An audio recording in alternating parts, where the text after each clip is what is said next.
Hello, everybody. It's Adele Frizzell here. I'm alone today. My co-pilot isn't with me, sadly, but I have to fly solo. And today I want to talk about body shaming athletes. This topic was sent to us by one of the members of this community who wanted to know what I thought about a particular article, which was about a runner. And some things her coach said to her and stuff, and she's an enormously successful runner. So I'm just going to share that post with you here, and then we can have a chat about, my thoughts and opinions about athletes and their bodies, and is there an ideal body type for runners or for other sports and things like that. So without further ado, let me go ahead and share my screen, and then we can also have a look at comparing some bodies. Okay, so let me just, okay, so here's the original post that inspired today's Facebook Live. And it's by Kara, I don't know if it's Goucher or Goucher, but anyway, these pictures are her running towards the finish line of the New York City Marathon in 2008. She says, if you look closely, you'll see I have skin hanging over the side of my shorts, there's cellulite on my butt, and there are no rock hard abs on my stomach. Yet that day I ran 2 hours and 25 minutes and 53 seconds. I placed third. I became the first American on the podium since 1994. I set the American course record by a minute, which is a lot at an elite level. And that record still stands today. This was absolutely the fittest I was in my life. And today I read yet another article about a coach weighing and body shaming women, saying that the numbers tell him how to coach. And I am so sick of this narrative. There is no one way to look as an athlete. Bodies are different. Humans are different. I'm so sick of the focus on how something looks instead of what we can do to aid our bodies with love and nourishment to perform at its best. I know so many women with PTSD and lifelong eating disorders due to coaches' comments. When is enough enough? Young women, girls, athletes, your bodies are miracles of strength. If someone tells you you need to look a certain way or weigh a certain amount to be good, that person could not be more wrong. You treat your body well, fuel it, love it, and you'll be amazed by how far it will take you. I used to hate these photos of me, that these photos of me existed on the internet, but today I see them as a woman accomplishing amazing things at the highest level. Enough. Don't let anyone stop you for caring for your body. A high school, college, professional coach will eventually move on to another body to critique, but your body is all you have. It deserves your love. Okay, so here are the photos of her. Okay, and I was looking and going, okay, yeah, I don't see it. I don't know what she's referring to with cellulite and everything else, but I think it gets a little bit cut off here on the screen. But anyway, that is the post. And so this person was wondering what I personally thought of that. And for us, we truly believe that it's important for our clients to pay attention to how they feel, not just how they look. Most people that come to us, probably 80% of our clients, are not happy with the way their bodies look. And so they want to lose weight. And some of this is also due to other reasons, maybe for health and things like that. It's less about athletic performance, but we want to encourage people to always tune in and to see how they feel energetically. Are they performing well if they're training in the gym? Things like that. So I totally agree with this article. You want to feel it well, you want to love it, you don't want to deny it important nutrients. But is there an optimal body for running? Well, let me just stop sharing my screen. Actually, you know what? I'm going to go and share this. There are certain optimal bodies when you're competing at an elite level. Now, for most of us, we're not elite athletes. We are involved in different activities. We might be recreational athletes, weekend warriors, things like that. And it really doesn't matter how we let me just show you here. It really, like, the looks don't matter not the looks to a degree, but your weight does not matter so much, right? But when it comes to running, there definitely is some research that shows the lighter you are, the faster you are as a runner.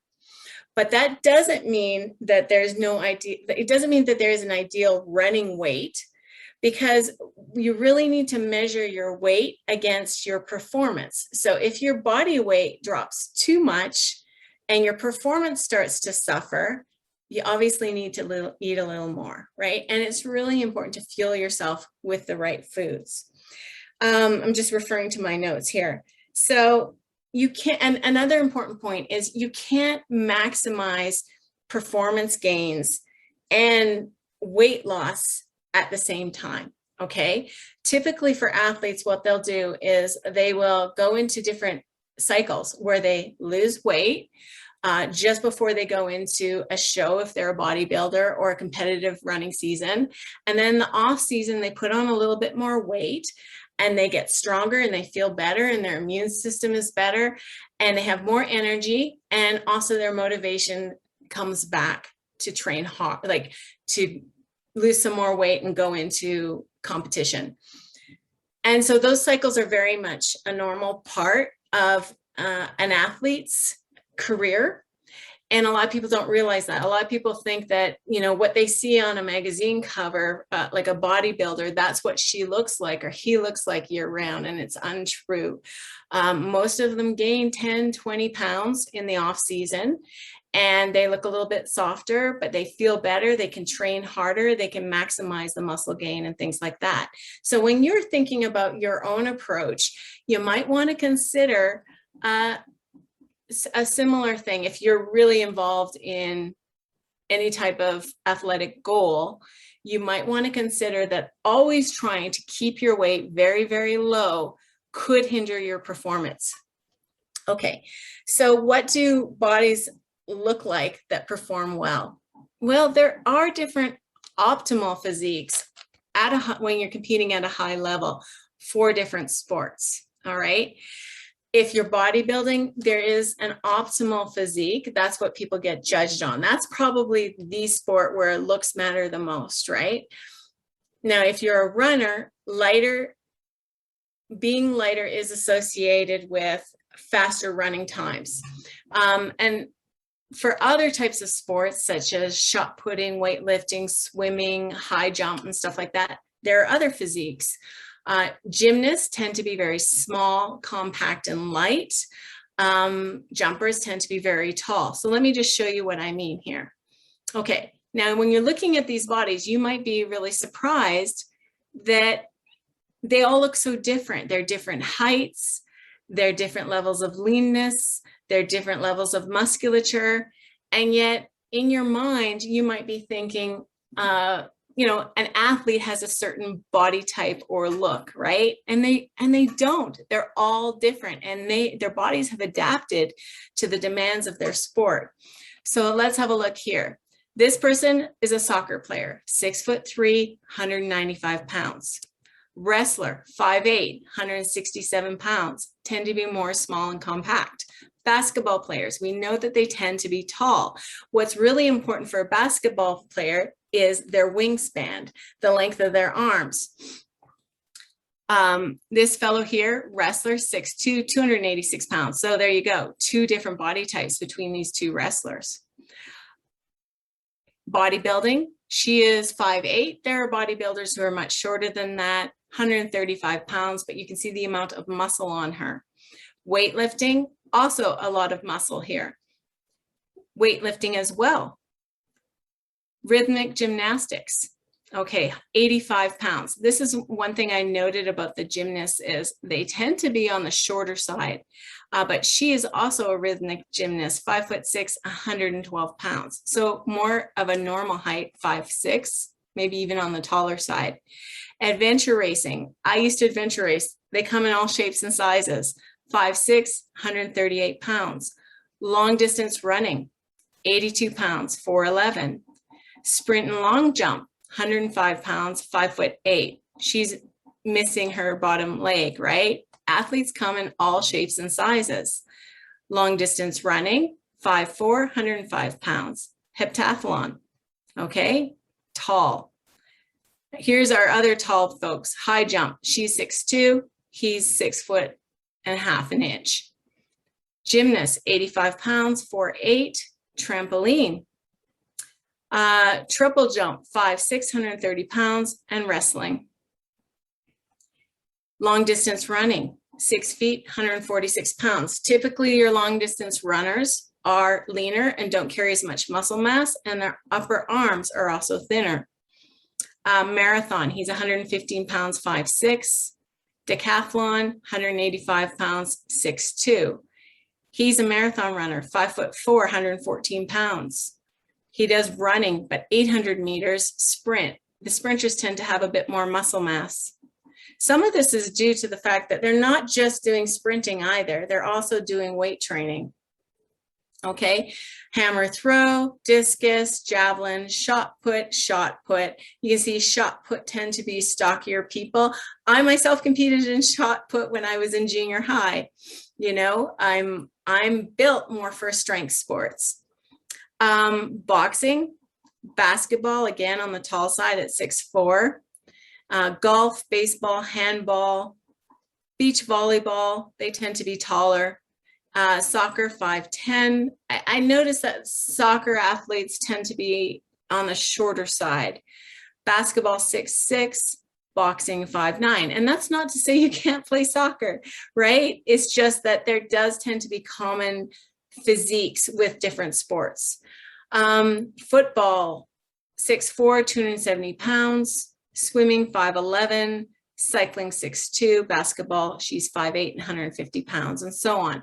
So I'm sharing these photos with you because I want to dispel this idea that an athlete always looks a certain way and has a certain body type. And I think a lot of us associate a bodybuilder type of athlete, their physique, with other athletic sports, and it's untrue. Okay, and here we've got figure skating, skiing, hockey, water polo, and so on. Okay, so I hope you found this interesting. I hope it dispels some ideas about what an athlete is supposed to look like. It's really important that if you are involved in athletics, that you fuel yourself adequately for your sport.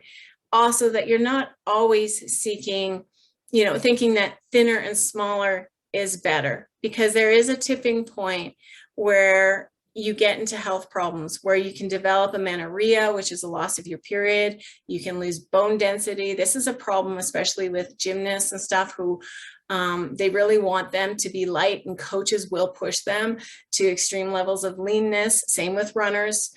And at that point, you're putting your health at risk, and your performance can also start to tank. So, a body that performs well is one that is also fueled well. And on that note, I want to share with you an upcoming challenge that we have called Eat for Your Goals Challenge. It's a 5-day challenge. It starts the day after Thanksgiving on November. Let me just look at my screen here at my dates. November 29th on Monday. So Monday, right after Thanksgiving, Tiffany and I will be going live every day, Monday through Friday, to share with you some tips when it comes to flexible dieting and counting macros. If you're new to counting macros, but you've always wanted to try it, we have a Black Friday special, and we've dropped price on our Eat for Your Goals course to $15. And $15 includes a lot of bonuses, and it will teach you everything you need to get started with counting macros, so you can be part of this challenge. If you already know how to count macros, great. You don't have to buy the course. Just come join us. There's going to be prizes. It's free to participate. All you have to do is comment every day in Facebook, Monday through Friday, that you completed the task for the day. It's going to be really simple, really easy, because I know you're busy and you don't have a lot of time. But if you comment every day, your name will go in into a pool, and we will draw for a couple of prizes, and we'll talk more about that later. So if you're interested in signing up for the challenge, it's called the Eat for Your Goals 5-Day Challenge. I will put it in the link below. We are hoping for a really good participation this year. Last year we had 24 people. We would love to double it. And again, there's going to be prizes, and it's free to participate. It's a great way to kickstart your nutrition. It's a great way to learn how to eat for your goals. We have a bunch of extra bonuses like a free macro calculator, and we are available for coaching on a daily basis. So if you have questions about your nutrition, we're here for you. Okay. All right, that's it for today's Facebook Live, and I'll see you next week. All right, take care.